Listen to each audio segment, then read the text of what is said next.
Ngobras, ngobrol bareng komunitas. Seru banget ya, mantap sekali loh dari Mbak Roro ini. Banyak sekali tips-tipsnya, banyak sekali nasihatnya yang bisa dipetik ya. Dan terutama harus benar-benar dipahami berarti ya, dari kecil ya Mbak Roro ya. Iya, betul. Apa yang kita dapatkan dari keluarga terutama dari kecil sangat mempengaruhi sampai kita bekerja gitu ya. Sangat, maka bullying tidak pernah berhenti kan? Iya, selalu karena ada saja. selalu ada begitu. saja. Oke, Iya. ini Lia langsung mau membahas sesuatu nih Mbak Roro sama Mbak Sofi. Kan baru-baru ini ada kasus ini bullying yang membuat sampai korbannya itu tidak kuat lagi lah gitu. Seperti kasusnya Dr. Aulia nih yang di Iya, PPDS Undip. Undip, Ada ya. juga tidak lama dari situ ada lagi Dr. Maumita nih di India. Yang beliau juga mengalami kekerasan sampai akhirnya meninggal. Nah itu seperti apa kalau dari teman-teman Malang Sehat Jiwa Malang Raya Sehat Jiwa Sehat ini Jiwa, melihat iya. berbagai fenomena seperti itu, bagaimana Mbak Sofi dan Mbak Roro? Oke, jadi bullying yang dialami oleh orang-orang yang sampai bunuh diri ya, ada yang Iya. sampai itu ya, yang baru-baru ini dialami oleh mahasiswa itu. Iya. Jadi itu juga terkait dengan masa lalu, ya. Circle dia kebetulan tidak sesuai dengan apa yang dimiliki, konsep hidup dia yang dimiliki. Dia mungkin perasa, mungkin di dalam keluarganya dulu tidak pernah mendapatkan semacam bentakan atau sesuatu yang aturan-aturan ketat ya, terutama anak-anak yang dimanja waktu kecil ini akan rentan sekali dengan bullying. Beda dengan anak-anak nelayan dan anak-anak kota ya, yang hidupnya sudah terbiasa dengan kata-kata bully gitu, itu akan berbeda. Sehingga si korban ini akan merasa sangat menderita, apapun sedikit apapun kata-kata yang dilontarkan oleh teman-teman circle-nya yang kemungkinan waktu kecil mereka itu sudah tangguh ya, hidup tangguh ya. Ada cerita kalau di zaman saya kecil dulu, anak piyayi dengan anak tentara akan beda ya Mbak Sofi ya. Ya, karena anak tentara dididik anak kolong waktu itu ya. Nah, zaman saya sehingga anak-anak piyayi ini kalau berteman dengan mereka akan merasa aduh kok dibully gitu ya. Karena bully itu sendiri ada beberapa penyebabnya. Mungkin seseorang yang tega membuli itu merasa dirinya lebih kuat. Ya, lebih kuat dan dia akan cari korban orang-orang yang lemah. Nah, orang-orang lemah yang pada saat ini waktu kecilnya mungkin diperlakukan dengan sangat lembut ya Mbak Sofia. Maka untuk pengalaman saya sendiri ketika anak-anak saya mau memasuki SMA, saya akan sedikit beri latihan bullying seperti agak nada saya keras, kemudian kita sedikit berargumentasi tentang sesuatu dengan nada-nada yang agak keras karena saya khawatir kalau nanti anak-anak saya ini lemah, dia akan mendapatkan bullying di SMA dan efek dari bullying ini sangat-sangat menyakitkan ya. Dia akan bisa mempengaruhi kognitif sehingga prestasi anak-anak atau prestasi kerja yang sudah dunia kerja ini bisa menurun gitu. Ya, jadi pertama kali dia mengalami sesuatu yang cemas ya. Kecemasan berlebihan, kemudian depresi, sulit tidur dan dia akan menarik diri, dia akan bahkan seperti halusinasi ya, seperti terus-terus dibully, terus-terus dituding-tuding dan itu menyebabkan dia sangat tersiksa. Itulah mengapa yang dirasakan Aulia barangkali ya. Iya. Semoga Aulia damai di sisi Tuhan. Amin. Dan ini menjadi menjadi pembelajaran atau titik balik bagi dunia kedokteran ya, dimanapun untuk ayolah kita saling mendukung. Iya. Bahkan dari kasusnya Dr. Aulia ini berdampak tidak hanya kita sudah kehilangan Dr. Aulia gitu sebagai korban dan berdampak ke keluarganya Dr. Aulia sampai baru ayahnya beberapa hari kemarin ayahnya juga berpulang gitu. Jadi memang ya kalau buat yang masih mungkin tidak sadar dirinya ini pernah membuli gitu, itu tuh tidak hanya berdampak kepada satu orang aja loh, itu tuh juga berdampak kepada keluarganya dan juga lingkungan orang yang dibully itu gitu ya Mbak Roro ya? Betul. Dan sebenarnya pelaku bullying itu juga punya dampak Mbak. Dia menjadi arogan, dia menjadi tidak pernah puas, tidak pernah bersyukur, dan dia akan kesulitan berada di lingkungan manapun, terutama di dunia kerja. Karena di dunia kerja kan ada tes psikologi ya, attitude gitu ya. Akan terlihat di situ bahwa ini karakter orang seperti apa. Dan ketika wawancara pun akan, kalau orang yang mewawancara ini agak peka gitu, dia akan kelihatan. Mungkin diberi studi kasus sedikit ya, dia akan arogan. Ini sebenarnya bullying, pelaku bullying itu juga harus menyadari bahwa ini karakter yang tidak baik.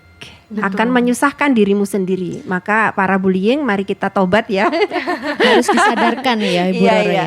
Iya, tapi kadang-kadang ini tidak bisa disadari oleh pelakunya ya, harus ada. Karena pelaku bullying itu juga ada rentetannya, Mbak. Mungkin dia juga pernah merasakan di suatu fase di mana dia remaja, mungkin mendapatkan trauma ya, dan tidak teratasi.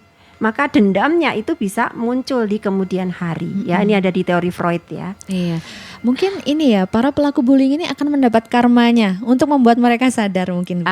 Iya. Mungkin spiritualitas sih di dalam hidup itu penting ya. Ada tabur tuai, ada hukum karma, itu pasti ada. Ya. Jadi dalam psikologis juga kalau orang pernah membuli ya, dia juga akan pernah merasakan itu, ada juga ya kaitannya dengan psikologis gitu. Karena orang yang membuli pasti di mana-mana juga tidak akan disukai, dan suatu saat dia juga akan menemukan pembuli yang lain, dan di situ dia akan merasakan bahwa dia bukan the best. Betul. Dia tidak berhak lagi melakukan bullying. Maka ada tip-tip ini ya. Kepanjangan gak nih? Gak apa-apa. Ada tip-tip untuk menghentikan bullying. Satu, kita bersikap tegas, terutama di dunia kerja ya, di karyawan sesama karyawan gitu. Kalau dibully, kita harus bersikap tegas. Misalkan teman-teman kita membuli, halah kamu dekat dengan bos ya, maka kamu dapat gaji banyak gitu. Dia harus bisa membuktikan bahwa dia tidak seperti yang dikatakan. Tegas. Itu termasuk bully ya, Bu Roro ya? Iya, bully. Menyakitkan nggak? Kalau Anda yang saya kasih kata-kata gitu, halah kamu itu dapat jam siaran banyak karena kamu deket kan sama bosmu, sakit nggak? Padahal karena suaramu bagus. Betul, ya. Itu biasanya tuh gosip-gosip. Nah, itu juga itu pasti ada seperti adanya. itu. Kita harus tegas melawan dia, asertif yang positif, tapi jangan berusaha melawan dengan cara pembuli. Karena nanti nilai kita menjadi sama dengan dia, tidak akan menyelesaikan masalah ya. Kita harus tenang, kita hadapi. Karena kalau kita biarkan mereka, dia akan terus sampai kita tidak berdaya. Jangan tampak lemah di mata pembuli. Kita harus tegar. Betul. Ya, maka kalau ada bullying, teman-teman pendengar semua, kalau ada bullying dan tidak bisa menyelesaikan sendiri, kita punya teman ya, timnya Mbak Sofi akan setia menemani kalian. Kalian di hotline aja 081137888898 ya. Kita akan setia menemani Anda para korban bullying. Mari kita berdiri tegak untuk melawan bullying dan menghentikan bullying itu dengan cara yang elegan.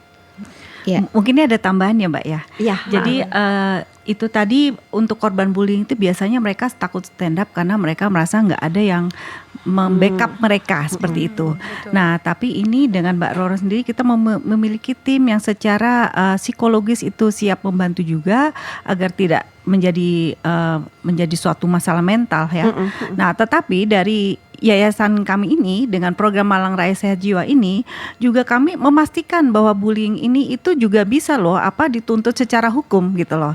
Jadi dari kita punya tim ini, kita ada tim psikolog, kemudian kita ada tim pengacara ya. Kita bekerja sama juga dengan Kapolresta, dengan Kodim ya. Nah ini kemudian dengan Rumah Sakit Rajiman. Jadi kalau saya sih sebagai penggagas program ini, saya pengen bahwa tidak hanya kita yang kita yang harus menerima diri kita sebagai kita kena bully, tapi pembulinya ini harus dipastikan itu dia itu juga menerima ganjaran. Nah, untuk ini salah satu memang tujuan yayasan ini adalah bagaimana supaya ini bisa menjadi suatu program pemerintah dengan hukum-hukum dan undang-undang yang jelas untuk sebagai pelaku kekerasan baik abuse mental atau untuk anak dan perempuan gitu loh. Nah, jadi kalau misalnya dia dan batas-batas mana nih kita pengen supaya orang itu diajarkan, diberikan batas yang ini bisa dianggap bully gitu misalnya. Nah itu untuk itu perlu undang-undang yang jelas sehingga hukum pun bisa mengejar pelaku tuh dengan yang jelas. Karena kalau pelaku pembuli ini, kalau menurut saya sih tidak bisa diharapkan mereka akan mengerti, sadar ya. Kemudian karena mereka jadi pembuli dari awal juga kan memang sudah nggak tahu diri gitu ya. Jadi dan dia tidak merasa salah. Ya, betul. Nah, jadi jangan berharap sadar gitu loh. Jadi kalau saya adalah seperti itu. Nah, dari kami ini kalau memang ada bully yang terjadi, apalagi sampai jika terjadi suatu kayak luka atau apa. Nah, itu kami pastikan kami mempunyai tim hukum yang bisa loh memprosit ya. Anda sekalian untuk dalam kasus hukum itu bisa gitu kan. Sudah ada memakai deliknya itu bagaimana. Nah, nanti kita akan kolaborasi dengan Polresta kan seperti itu. Nah, bahkan untuk laporan-laporan yang datang kepada kami pun itu kami juga akan mengeceknya siapa dengan bantuan bapak-bapak di Kodim, kemudian dengan di Polresta juga seperti itu. Jadi maksud saya itu selain juga kita secara psikolog memperbaiki budaya mendampingi ya. Korban bullying, kita juga mendampingi secara hukum dan kemudian juga berusaha agar pelaku itu memastikan mendapatkan suatu ganjaran yang setimpal, yang tidak juga cuman karma tapi juga dari segi hukumnya. Nah, ini yang sedang saya akan coba untuk perjuangkan supaya undang-undangnya tuh jelas sebagai pelaku bullying ini seperti apa. Ya, karena seperti itu tadi jelas loh, itu dia punya akibat itu adalah korban jiwa ya Mbak ya. Iya, gitu. betul. Nah, dianya sudah korban jiwa, masa nggak ada yang jelas peraturannya? Saya rasa nih pemerintah nih harus tegas. Harus tegas gitu, bahwa kita ini menuntut kesehatan mental itu lebih, kan nggak lucu. Oh, dia meninggal ya udah. Apa sekarang? Kita nggak bisa menuntut, nggak bisa begitu dong gitu. Jadi menurut saya itu harusnya dikaji ulang itu undang-undang untuk lebih melindungi ya korban-korban bullying, apalagi pelecehan. Nah itu kan selama ini kan kurang tegas ya Mbak ya. Nah itu betul. Jadi itu adalah salah satu dari tujuan dari program kami, yayasan kami ini. Iya. Padahal jelas ya di lagu kebangsaan kita ada kalimat yang bangunlah jiwaku, bangunlah badanku ya. Itu jiwa itu sangat penting ya Mbak Sofi ya. Betul. Kemudian di UUD 45 kalau tidak salah pasal 28B juga dikatakan di situ ada kalimat yang setiap anak berhak tumbuh kembang dengan wajar dan harus dilindungi oleh hukum.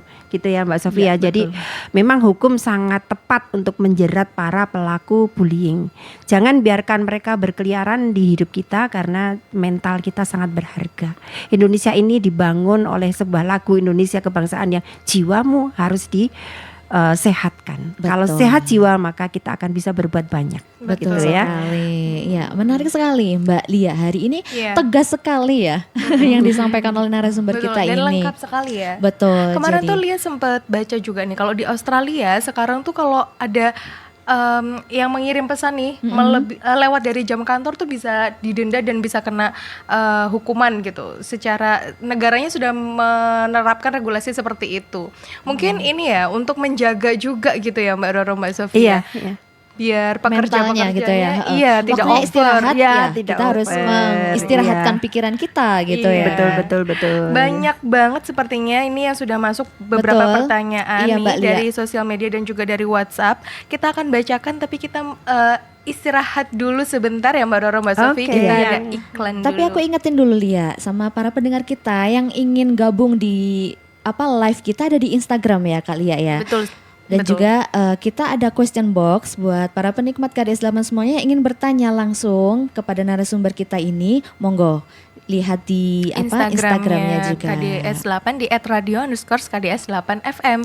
Kalau mau bertanya langsung lagi dengerin radio, mau bertanya langsung lewat WhatsApp juga bisa. Boleh. Di 089669058889. Betul. Kita tunggu untuk pertanyaan-pertanyaan yang masuk. Kita akan bacakan setelah iklan satu ini.